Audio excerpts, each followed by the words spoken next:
Thank you, Mr. Chairman. By my count, this is the fourth hearing that Democrats have held this year to try to push their radical agenda to weaponize voting laws for partisan advantage. The first hearing was in the Rules Committee on S1, what many are calling the Corrupt Politicians Act. That bill was the most brazen power grab we've seen in at least a generation. And it was designed so that Democrats would never lose an election for the next 100 years. A month later, the Judiciary Committee held a hearing entitled, quote, Jim Crow 2021. That hearing was designed to impugn Georgia's common sense election bill. Democrats' dismay, it did the exact opposite. By the end of the hearing, Chairman Durbin was forced to admit that the hearing title was simply meant to be, quote, provocative. Why? Well, because the testimony showed that calling Georgia voter integrity efforts Jim Crow was offensive and had no connection to reality. Ironically, there is a connection to Jim Crow that is playing out in this Congress. The original Jim Crow laws were laws that were written by Democrats, designed to prevent the voters from voting Democrats out of office. And they worked brutally effectively. Now, in today's Democratic Congress, we again see Democrats wanting to change the rules so that the voters cannot vote Democrats out of office.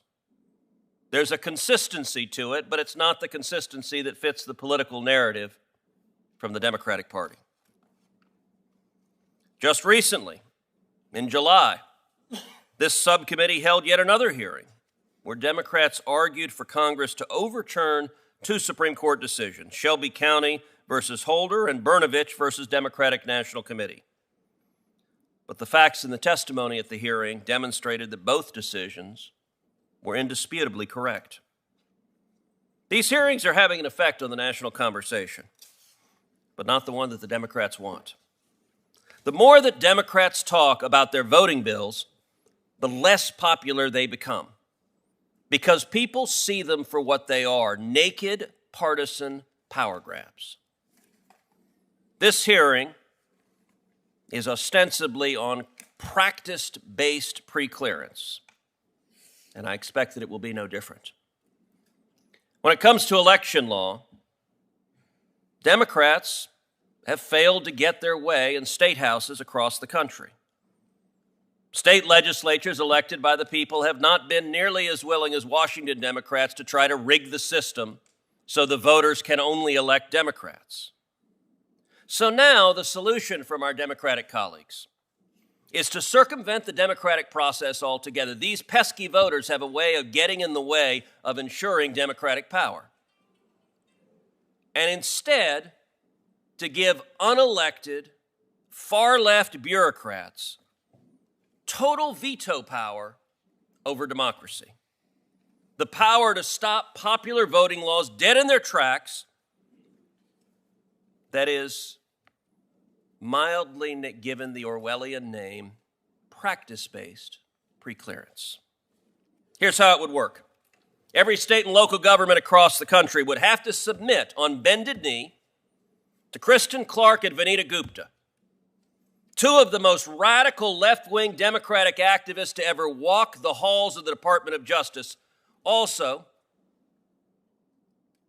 advocates for abolishing the police. You want to understand where they fall in the mainstream? Even our Democratic colleagues claim they don't support abolishing the police. Well, the overlords that they would give veto power over every election law in America have both publicly, repeatedly, in writing, advocated for abolishing the police.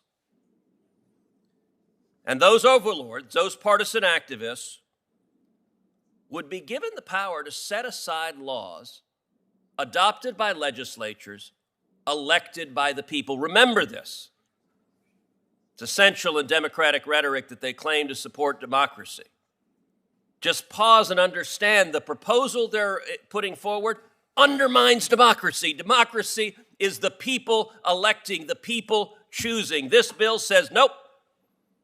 You pesky citizens who have a bad habit of voting for laws that make it harder for Democrats to stay in power forever, we're going to take away the power from the people. That's what this bill is about. These partisan activists at the Department of Justice and their DOJ staffs, the vast majority of whom, for a long time, have been just as radical, just as partisan as they are. As one of the witnesses today, I expect, will testify. They would have the ability to object to these laws, to prevent them from going into effect. When they object, the state or local government couldn't implement the law unless and until they spend a tremendous amount of time and money fighting that objection in court. This is an unbelievable amount of power going into the hands of unelected bureaucrats.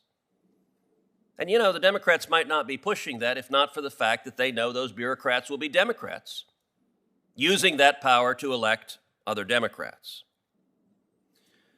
That means if this bill doesn't pass, those unelected bureaucrats wouldn't be able to veto voter ID laws. Voter ID laws are immensely popular. 70 to 80% of Americans support voter ID laws. A majority of Democrats in America support voter ID laws. A majority of African Americans in this country support voter ID laws. You know who doesn't support voter ID laws?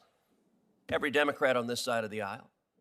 And they want to empower unelected bureaucrats at the Department of Justice to say, if you require a voter ID, that law is illegal and invalid. Likewise, laws enhancing the security of absentee ballots. This bill would give an unelected bureaucrat the ability to say, nope, states, you have no power to ensure that an absentee ballot is secure. No power to ensure that an absentee ballot is safe. Why? Because Democrats do better in absentee ballots.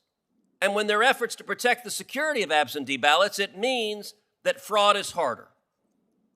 And I have to say, it is a strange place we find ourselves that one of the two major parties in America has decided that voter fraud is an outcome they are affirmatively in favor of.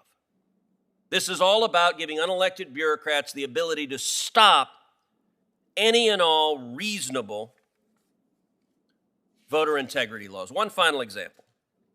H.R. 4, the bill that this hearing is discussing, would require a state to pre-clear any law changing the way it maintains its voter rolls. Now, the Carter-Baker report, who are Carter and Baker? That would be Jimmy Carter, former Democratic president of the United States, and James Baker, former Republican Secretary of State. They led a comprehensive commission on voter fraud. Today's Democrats insist voter fraud doesn't exist. Carter-Baker Commission concluded voter fraud was a serious problem. It had a whole series of recommendations. And one of the amazing things, if you go through the Carter-Baker Commission, look at their recommendations for how do we enhance the integrity of elections, what today's Democrats have done is just flipped everyone on its head. Okay, if our objective as Democrats is to detract from the integrity of elections, let's do the opposite of what Democratic President Jimmy Carter suggested. So the Carter-Baker Commission, for example, made clear that fraud, quote, arises from inactive or ineligible voters left on voter registration lists, and further that, quote, the process of updating the list should be continuous. Our friends in the Democratic aisle said, well, gosh, we certainly don't want lists with dead people. That would really undermine the integrity of elections. Then you would expect them to say, that seems like a good idea from former Democratic President Jimmy Carter. But no, they say if you want to update the list in any regard, if you want to remove dead people so people can't vote in the names of people who have gone to the life hereafter, well, you got to get Kristen Clark and Vanita Gupta to sign off on it. This is all about political power. And it is about political power at the expense of the people and at the expense of democracy. It is cynical and it's wrong. I would turn to my colleague, Senator Lake. All right, folks, thank you so much for joining us here at Golden State Times. If you're new to the channel, we encourage you to subscribe by clicking that middle button. Also, check out our previous video by clicking the video on the right, or a video you might enjoy by clicking the video on the left. Also, don't forget to click the thumbs up button and share this video on social media. Peace.